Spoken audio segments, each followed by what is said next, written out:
مولا علی نے نمازیں پڑھی. حضرت امام جعفر صادق کے ایک بیٹے کا نام ہے زید. سنیے ذرا، حضرت زید سے کسی نے پوچھا کہ لوگ کہتے ہیں کہ ابوبکر صدیق نے آپ کا حق دبایا تھا، لوگ کہتے ہیں کہ بی بی فاطمہ زہرا کا باپ کا حصہ تھا جو ابوبکر نے نہیں دیا.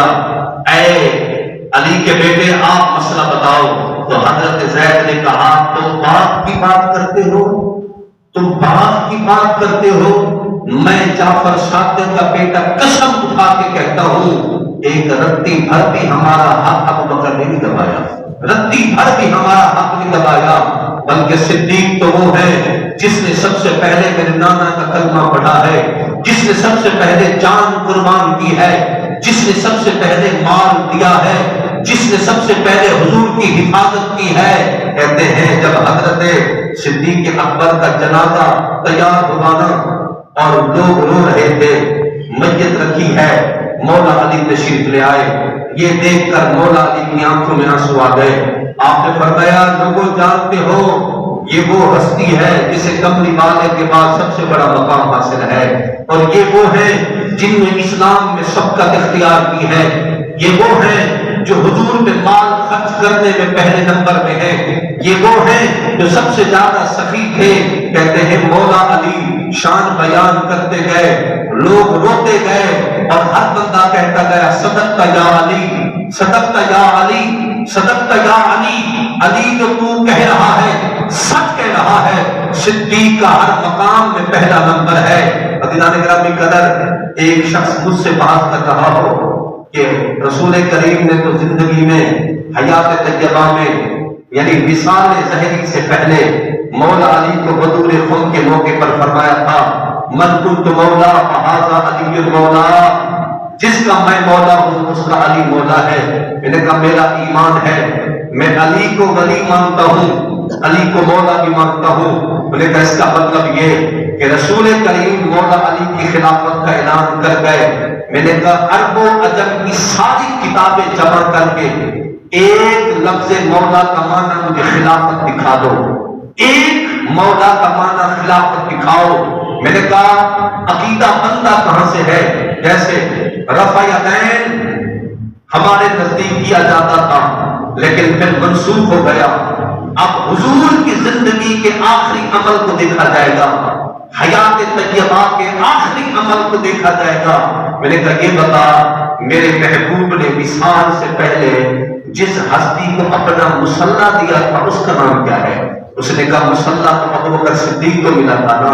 میں نے کہا پھر یہ حدیث ہے نا کہ سیدہ عائشہ صدیقہ نے عرض کی حضور میرے والد آپ کے مصلے پہ کھڑے ہو کر نماز نہیں پڑھائیں گے، آپ کسی اور کو حکم دیں. تو میرے آقا نے فرمایا لا ينبغي لقوم فيهم ابو بکر، اور میں کان کھول کے سن لو میری امت کے لوگوں، جب بھی نماز کا وقت ہوگا اور کسی جماعت میں ابو بکر ہوگا تو محمد کے مصلی پہ کھڑا ابو بکر صدیق ہی ہوگا، اور کوئی نماز نہیں پڑھا سکتا. مروا ابا بکر ان یصلی بالناس. ایک عورت آئی اور عرض کی حضور اگر میں آؤں اور آپ نہ ملے تو کہاں جاؤں؟ اور میں ابو بکر کے پاس چلے جاؤں. اگر آپ نہ ملے تو کس کے پاس جاؤں؟ اور میں ابو بکر صدیق. نے کہا بقیہ مولا علی کی شان جو نہیں مانتا وہ منافق ہے، جو ان کی عظمت کو نہیں جانتا وہ منافق ہے. منافق کے دل میں مولا علی کی محبت نہیں آ سکتی، مومن کے دل کے گوشے گوشے میں مولا علی کی محبت ہوتی ہے. جنہیں میرے آقا نے فرمایا العلی مع قرآن بل قرآن مع علی، اور میں قرآن علی کے ساتھ ہے، علی قرآن کے ساتھ ہے. اب دیکھیے نا کسی بندے نے کہا مسئلہ مولا علی سے پوچھا کہ 6 ماہ کا بچہ پیدا ہو گیا، 6 ماہ کا بچہ، آپ بتائیے مسئلہ وہ حلال کا ہے یا حرام کا؟ اب مولا علی تو مولا علی ہی تھے. آپ نے کہا حلال کا ہے.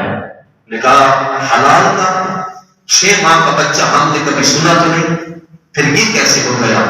آپ نے کہا قرآن کہتا ہے حملہ و فصالہ 30 شہرا، کہ عورت کے دودھ پلانے اور حمل کی مدت ہے 30 مہینے.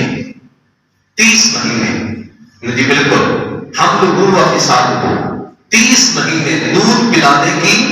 اور اس کی مدت 30 مہینے، کیونکہ 10 مہینے بچہ ماں کے پیٹ میں رہتا ہے، اور اس اعتبار سے کہتے ہیں کہ 30 مہینے بنتے ہیں، اگر 20 ملائیں تو کہ جی بالکل۔ لیکن پھر یہ بتاؤ، قرآن کہتا ہے کہ بچے کی دودھ پینے کی مدت ہے 2 سال۔ یہ بھی سن لیں مسئلہ، بعض لوگ کہتے ہیں جی بیٹا 2.5 سال پیے اور بیٹی 2 سال پیے، یہ غلط ہے۔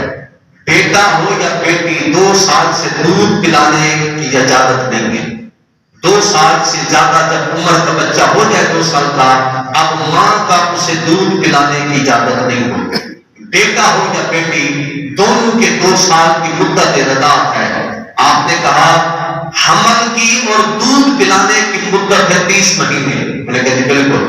انہوں نے کہا پھر دودھ پلانے اکیلے کی مدت ہے 2 سال، اور 2 سال کے مہینے کتنا بنتے ہیں؟ اس نے کہا 24، اور میں 30 میں سے 24 نکال لو، بقیہ کتنا بچے؟ اس نے کہا 6، اور میں پھر بچہ حرام ہے۔ اگر 6 کا پوچھتے ہو تو پھر بچہ حلال کا ہے، کیونکہ یہ فیصلہ قرآن نے کیا ہے۔ اور پھر کسی نے مسئلہ پوچھا، حضور بندے 2 ہیں، کیا سر 2 ہیں؟ فرمایا ہاتھ بھی 2 ہیں، ٹانگیں بھی 2 ہیں، جسم ملا ہے، یہ بتائیں وہ ایک انسان ہے یا 2 انسان ہیں؟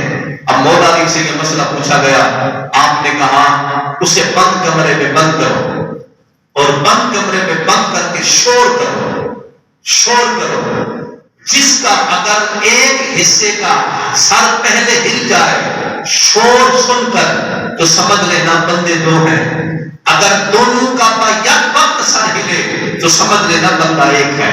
بس اللہ کی طرف سے وہ ہے گویا حضرت مولا کائنات کرم اللہ تعالیٰ وجہ الکریم کے علم کا یہ مقام ہے۔ کیوں کہ آپ نے کہا کہ اللہ نے پورے قرآن کا نچوڑ الحمد میں رکھا، الحمد کا پورا نچوڑ بسم اللہ میں رکھا، بسم اللہ کا پورا نچوڑ بسم اللہ کی با میں رکھا، اور اس کا بھی پورا نچوڑ بسم اللہ کی با کے نیچے نقطے میں رکھا۔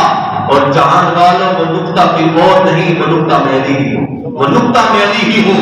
اگر میں الحمد کی تفصیل لکھنا شروع ہو جاؤں تو 70 اونٹ کتابیں اٹھائیں گے، 70 اونٹ، لیکن علی کی پھر بھی تفصیل ختم نہیں ہوگی۔ کیوں؟